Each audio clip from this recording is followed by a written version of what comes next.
Assalamualaikum warahmatullahi wabarakatuh. Yang terhormat Ibu Profesor APT Marlina PhD selaku penguji utama. Yang terhormat Ibu APT Nurmila Sari PhD selaku penguji 2 sekaligus pembimbing utama. Yang terhormat Bapak Sabtawab Espram MHK selaku penguji 3 sekaligus pembimbing kedua. Sebelum saya memulai presentasi, alangkah baiknya saya memperkenalkan diri terlebih dahulu. Perkenalkan, nama saya Nanda Putri Wandari, NIM 1711036 dari Prodi Eset Farmasi. Baiklah, di sini saya akan mempresentasikan proposal penelitian saya yang berjudul Analisis Profil Plasmid Bakteri E. coli yang diperoleh dari isolasi ikan belida dan resistensinya terhadap antibiotik. Dalam presentasi ini saya akan membahas 4 poin. Yang pertama yaitu pendahuluan, yang kedua tinjauan pustaka, yang ketiga kerangka konsep dan hipotesis, dan yang keempat metodologi penelitian. Langsung saja ke pembahasan yang pertama yaitu pendahuluan yang dimulai dari latar belakang. Telah kita ketahui bahwa Indonesia adalah salah satu negara kepulauan yang memiliki keanekaragaman hayati yang tinggi. Salah satu keanekaragaman hayati yang tinggi di Indonesia adalah ikan belida. Ikan belida dapat ditemukan di beberapa daerah di Indonesia, seperti di daerah Provinsi Sumatera Selatan. Nah, ikan ini merupakan salah satu bahan baku makanan yang menjadi sumber infeksi bakteri. Bakteri yang sering mengkontaminasi ikan segar ini, salah satunya adalah bakteri E. coli.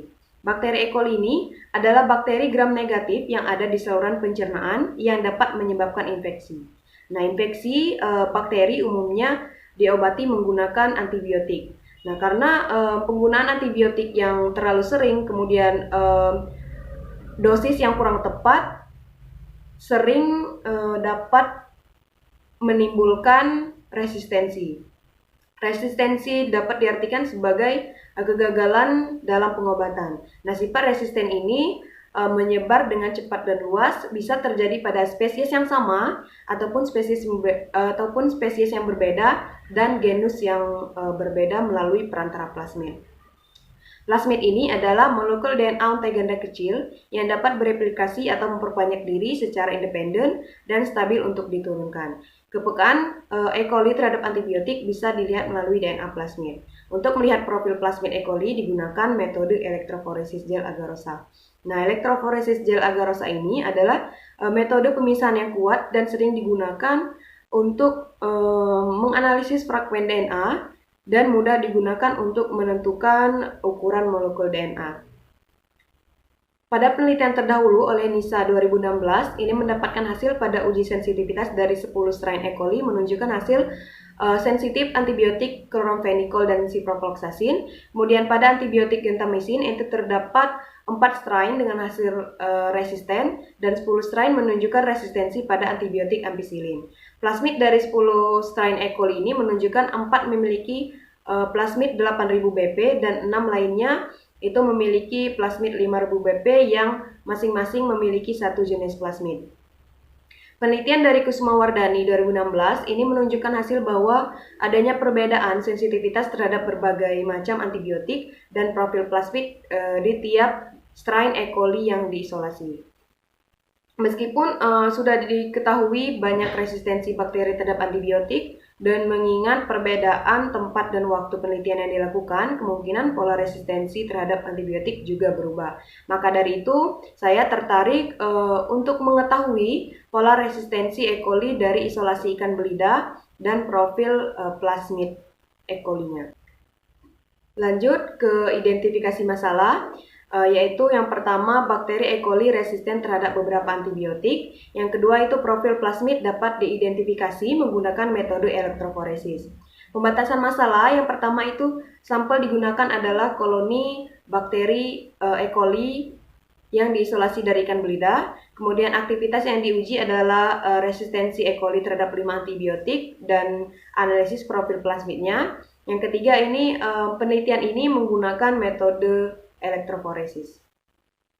Lanjut ke rumusan masalah, ini ada 2. Yang pertama, bagaimanakah gambaran sensitivitas berbagai antibiotik E. coli yang diperoleh dari isolat ikan belida? Yang kedua, bagaimanakah profil plasmid E. coli yang diisolasi dari ikan belida? Kemudian ke tujuan penelitian, ini ada 2, yaitu tujuan umum dan tujuan khusus. Tujuan umumnya itu untuk lebih mengetahui gambaran sensitivitas berbagai antibiotik dari bakteri E. coli dan profil plasmidnya yang diperoleh dari isolasi ikan belida. Kemudian tujuan khususnya yang pertama itu untuk mengetahui gambaran sensitivitas antibiotik amoxicillin, tetracycline, ciprofloxacin, sulfamethoxazole, dan gentamisin terhadap E. coli isolat ikan belida. Yang kedua itu untuk mengetahui profil plasmid E. coli yang diperoleh dari isolasi ikan belida menggunakan metode elektroforesis. Kemudian manfaat penelitian, ini ada dua juga, manfaat teoritis dan manfaat praktis. Manfaat teoritis ini yang pertama bagi peneliti sebagai penambah ilmu pengetahuan, kemudian bagi peneliti selanjutnya adalah sebagai bahan referensi dan sumber informasi untuk mengembangkan penelitian selanjutnya. Kemudian bagi universitas adalah sebagai bahan referensi dan kepustakaan. Untuk manfaat praktis ini bagi masyarakat adalah sebagai informasi pada masyarakat tentang resistensi bakteri E. coli terhadap beberapa antibiotik dan profil plasmidnya. Lanjut ke pembahasan yang kedua yaitu tinjauan pustaka. Di sini saya hanya mengambil kerangka teorinya saja. Yang pertama itu dari ikan belida, kemudian bakteri E. coli. Dari bakteri E. coli ini ada patogenitas, kemudian antibiotik, sensitivitas dan resistensi. Kemudian ke DNA plasmid, lanjut ke elektroforesis gel agar-agarose, kemudian profil plasmid E. coli. Di sampingnya ini ada gambar dari ikan belida, kemudian gambar dari bakteri E. coli, dan gambar dari seperangkat alat elektroforesis. Selanjutnya ke pembahasan yang ketiga yaitu kerangka konsep dan hipotesis. Yang pertama itu kerangka konsep, ada variabel independen dan variabel dependen. Variabel independen ini isolat E. coli yang diperoleh dari isolasi ikan belida. Kemudian variabel dependennya itu resistensi antibiotik dan profil plasmid. Hipotesis pada penelitian ini yaitu isolat E. coli yang diperoleh dari isolasi ikan belida resisten terhadap antibiotik amoxicillin, tetracycline, ciprofloxacin, sulfamethoxazole, dan gentamisin. Dan juga profil plasmid pada E. coli ini dapat dianalisis menggunakan metode elektroforesis.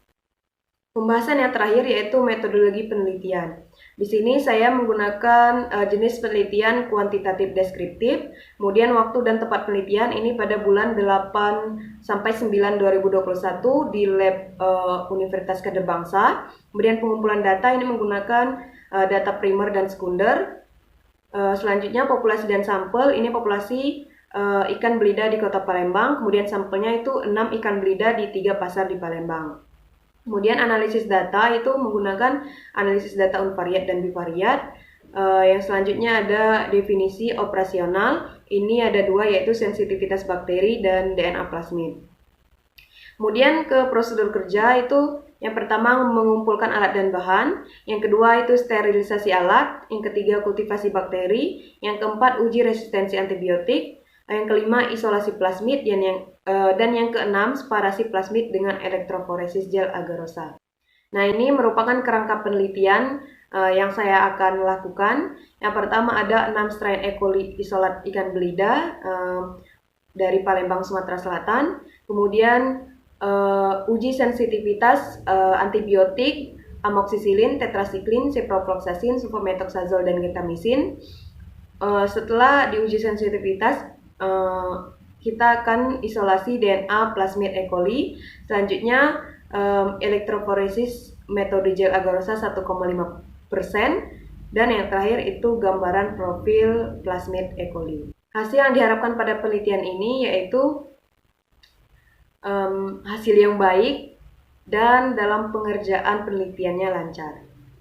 Baiklah, sebelum saya menutup presentasi ini, saya mengucapkan terima kasih banyak kepada pembimbing pertama yaitu Ibu PT Nurmila Sari PhD, dan pembimbing kedua saya yaitu Bapak Sabda Wahab Espram MHkes yang telah membantu saya hingga saya dapat menyelesaikan proposal penelitian ini.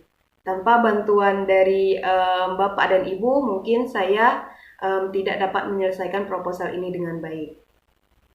Baiklah, saya akhiri presentasi pada hari ini. Wassalamualaikum warahmatullahi wabarakatuh.